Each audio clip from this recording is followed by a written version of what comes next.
So అయితే ఈ మధ్య కొన్ని కంపెనీలు ఇన్వెస్టర్లను మోసం చేసే బోర్డు తిప్పేసాయని కొన్ని రకాల మోసాలు చేస్తున్నాయి. అంటే ప్రీ లాంచింగ్ అని అవన్నీ ఇవన్నీ అవును, రకరకాల మోసాలు జరుగుతున్నాయి అనేది ఒకటి జరుగుతుంది. రియల్ అసలు ఈ ఎస్టేట్ మోసాలు ఎలా చేయగలుగుతారు వీళ్ళు? సోర్స్ ఏముంటుంది వీళ్ళకి? ఎట్లా మోసం చేయగలుగుతారు రియల్ కంపెనీలు? ఆశ.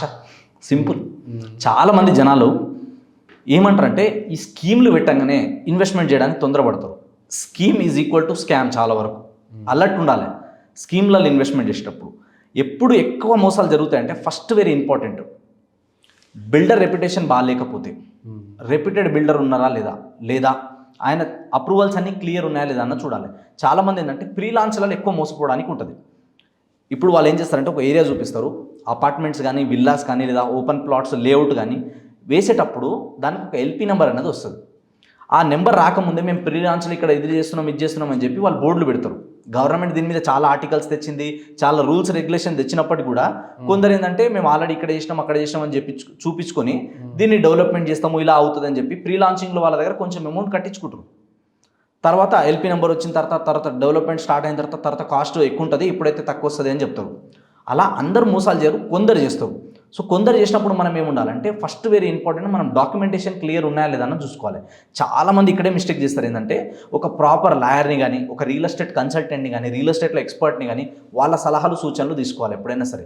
ఎందుకంటే మేము ఇండస్ట్రీలో ఉన్నప్పుడు ఇప్పుడు మీరు మీ ప్రొఫెషన్లో ఎక్స్పర్ట్ అవునా కదా, కానీ రియల్ ఎస్టేట్లో కాదు కదా. వీఆర్ ద రియల్ ఎస్టేట్లో మేము ఎక్స్పర్ట్ మా ప్రొఫెషన్లో. కాబట్టి మనం ఈ ప్రొఫెషన్ వదిలేసి ఇంకో ప్రొఫెషన్లో డే 1 నుంచి అన్ని తెలుసుకోవాలంటే టేక్ లాట్ ఆఫ్ టైం. కాబట్టి మనం ఏం చేయాలి, ఎక్స్పర్ట్ల సలహాలు తీసుకోవాలి ఎప్పుడైనా సరే. ఎక్స్పర్ట్ల సలహాలు తీసుకుంటే ఈజీ అవుతుంది. సో దాంట్లో ఫస్ట్ ఏముండాలంటే లీగల్ డాక్యుమెంటేషన్ అనేది క్లియర్ ఉండాలి. ఇక్కడే చాలామందికి దెబ్బపడుతుంది.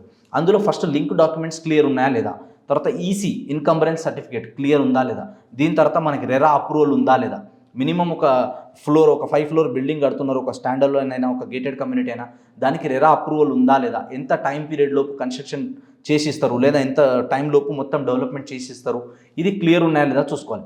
ఒకవేళ లేఅవుట్లలో ఉంటే హెచ్ఎండిఏనా లేదా డిటీసీపీయా లేదా ముడానా ఇంకా ఏదైతే అప్రూవల్స్ ఉంటాయో ఆ లిమిట్ని బేస్ చేసుకొని అప్రూవల్స్ వచ్చినాయా లేదా అన్నది చూడాలి. అప్రూవల్ రాని దాంట్లో తొందరపడి ఇన్వెస్ట్మెంట్ చేయొద్దు. ఫస్ట్ మనం చూడాల్సింది అప్రూవల్స్ క్లియర్ ఉన్నాయంటేనే కొనాలి. దీని తర్వాత ఏం చూసుకోవాలి అంటే ఎంఓయు అని ఉంటుంది, మెమరాండమ్ ఆఫ్ అండర్స్టాండింగ్ అని ఉంటుంది. అంటే ఇప్పుడు ఈ ల్యాండ్ తీసుకొని డెవలప్మెంట్ చేసే వాళ్ళు కూడా కొందరు ఉంటారు. మీది ల్యాండ్, నేను వచ్చి డెవలప్మెంట్ చేస్తా, మీకు 60-40 అని రేషియో మాట్లాడుకోవడం ఇలాంటివి ఉంటాయి.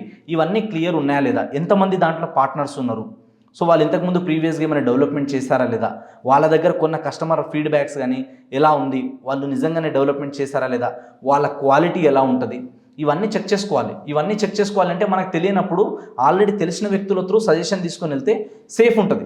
ఎందుకంటే మనకు అంత టైం ఉండదు. చాలామంది ఇన్వెస్టర్లు ₹1 కోటి 2 కోట్లు పెట్టే వాళ్ళు ఉంటారు, కానీ వాళ్ళ దగ్గర టైం ఉండదు. అలాంటి వాళ్ళు ఏం చేయాలి, మాలాంటి వాళ్ళని కన్సల్ట్ అయితే మేము చెప్తాం వాళ్ళకి ఎక్కడైతే బాగుంటుంది, ఎంత ప్రైస్లో వస్తుంది. అండ్ తెలియని వాళ్ళకి ఒక రేట్ చెప్తారు ఎవరైనా సరే. చాలా వరకు తెలిసిన వాళ్ళకి మాకు ఎక్కువ రేట్ చెప్పడానికి, మాకు గ్యాంబ్లింగ్ చేయడానికి వాళ్ళకి ఛాన్సెస్ ఉండవు. ఎందుకంటే మేము అక్కడనే కదా మేము ఉండేది, మాకంతా ఆ సర్కిల్లో ఐడియా ఉంటుంది. కాబట్టి 10 డెవలపర్లు 10 బిల్డర్లతో మాకు పరిచయాలు ఉంటాయి. కాబట్టి అక్కడ వాస్తవం ఏందన్నా మాకు తెలిసి ఉంటుంది. కాబట్టి దాని తగ్గట్టు మేము సజెషన్ ఇస్తాం. సో అట్లా మనం ఎప్పుడైనా ఎక్స్పర్ట్ల త్రూ ఈ లీగల్ డాక్యుమెంట్ క్లియర్ ఉన్నాయా లేదా, బిల్డర్ రెప్యుటేషన్ బాగుందా లేదా, వాళ్ళ క్వాలిటీ కరెక్ట్ ఉందా లేదా, ఇవన్నీ చెక్ చేసుకోవాలి. అండ్ ఈ ప్రీ లాంచ్లలో పోయి అక్కడిక్కడ పోయి తొందరపడి మనం డబ్బులు కట్టేసి లాస్ అవ్వద్దు. సో సేఫ్ సైడ్ అన్ని లీగల్గా క్లియర్గా ఉంటేనే అక్కడ ఇన్వెస్ట్మెంట్ చేయాలి. కానీ తొందరపడి కొనేసి ఇంకా కొందరు ఏంటంటే మీరు ఇప్పుడు డబ్బులు కట్టండి, 1 ఇయర్కి మీకు డబుల్ రేట్ ఇస్తాము, తర్వాత వచ్చేసి మీకు నెల ఈఎంఐ రూపంలో రిటర్న్ వస్తుంది అమౌంట్, ఇలాంటివన్నీ చెప్తారు. ఇవన్నీ వినడానికి పేపర్ మీద చాలా టెంప్టింగ్ ఉంటాయి, కానీ వాస్తవానికి అట్లా జరగదు. మీరు 30 లక్షలు కట్టండి, 50 లక్షలు కట్టండి, నెలకి 20,000 వస్తాయి వడ్డీ, 30,000 వడ్డీలు వస్తాయి అంటే ఎట్లా వస్తాయి, హౌ? సో ఇలా జనాలు చాలామంది ఏం చేస్తున్నారు, వీళ్ళు కొందరు ఆశపడుతున్నారు, అందరు కాదు, కొందరు ఇలాంటి అత్యాశకు పోయి ఇన్వెస్ట్మెంట్ చేయడం వల్ల వాళ్ళు కూడా ఏంటంటే రాతోరాత్ బోర్డు తిప్పేస్తారు. సో తర్వాత ఏంటంటే అయ్యో మేము లాస్ అయినాం, అయ్యో మేము మోసపోయినాం అంటారు. కాబట్టి మనం ఇన్వెస్ట్మెంట్ చేసేటప్పుడు అన్ని క్లియర్ అప్రూవల్స్ ఉండి క్లియర్ టైటిల్ ఉంటేనే అక్కడ కొనాలి. లేకపోతే తొందరపడి ఏదో తక్కువలో వస్తుంది, ఆఫర్లు వస్తున్నాయంటే కొనొద్దు. ఎందుకంటే గుడ్ థింగ్స్ ఆల్వేస్ ఎక్స్పెన్సివ్. మంచిది ఎప్పుడైనా కొంచెం ఖరీదే ఉంటుంది. రూపాయి ఎక్కువ పెడుతున్నాం అంటే ఎందుకు పెడుతున్నాం, దానికి వాల్యూ ఉంటుంది. ఇప్పుడు రోడ్డు మీద ఇడ్లీలు ఉంటాయి ₹20 ప్లేట్, అదే మనం ఏదైనా హోటల్లోకి వెళ్తే మినిమం ₹80 ప్లేట్ ఉంటుంది. తేడా ఉంటుంది, దానికి కంపేర్ చేయలేము దానికి. అట్లనే రియల్ ఎస్టేట్లో ఇన్వెస్ట్మెంట్ చేసేటప్పుడు కూడా అన్ని ఫ్యాక్టర్స్ ఉంటాయి. కాబట్టి ఒక అడ్వైజర్ త్రూ, ఒక ప్రొఫెషనల్ త్రూ వెళ్తే మనకి ఈజీ ఉంటుంది, లాస్ అవ్వడానికి ఎక్కువ ఛాన్సెస్ ఉండదు. కానీ ఎవరో ఏదో చెప్తున్నారని ఏదో అడ్వర్టైజ్మెంట్లు చూసి ధనధనం మనం ఉరికినాం అనుకోండి, రేపటి రోజు మనం ఇబ్బందులు పడాల్సి వస్తుంది. ఎందుకంటే ఒక వ్యక్తి తన రూపాయి కష్టార్జితం ఎంతో సంవత్సరాల నుంచి తినక ఏదో అడ్జస్ట్మెంట్ అయ్యాక నచ్చినవన్నీ కూడా కాంప్రమైజ్ అయిపోయి రూపాయి కష్టపడి దాచుకుంటాడు. ఇంకోటి ఏంది, ఆయన ఎలిజిబిలిటీ ఉంటే ఇక్కడ నుంచో లోన్ తెచ్చుకుంటాడు, లేదా గోల్డ్ అమ్మో లేదా చిట్టీలు తీసుకోను, ఇలాంటివన్నీ రూపాయి జత చేసి పెడుతున్నప్పుడు జాగ్రత్త వహించడం చాలా ఇంపార్టెంట్. మోసం చేయాలనుకునేటోళ్ళు ప్రతి ఇండస్ట్రీలో ఉంటారు. కాబట్టి మోసపోకుండా ఉండాలంటే మనం జాగ్రత్త ఉండాలి.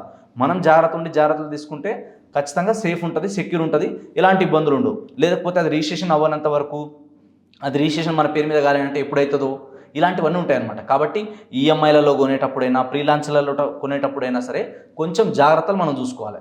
మీకు తెలియదు అన్నప్పుడు తెలిసిన వాళ్ళతో సజెషన్ తీసుకొని వెళ్తే బాగుంటుంది. కొంచెం ఫీజు ఛార్జ్ చేస్తారనో, కొంచెం ఏదైనా అమౌంట్ అడుగుతారేమో అని చెప్పి ఆలోచించొద్దు. ఎవరైనా సరే పని చేస్తున్నప్పుడు రూపాయి ఛార్జ్ చేస్తారు, కానీ దానికి వాల్యూ కూడా యాడ్ చేస్తారు. కాబట్టి ఇది కూడా మనం ఫ్యాక్టర్ని కన్సిడర్ చేసి ఇన్వెస్ట్మెంట్ చేస్తే అద్భుతంగా ఉంటుంది.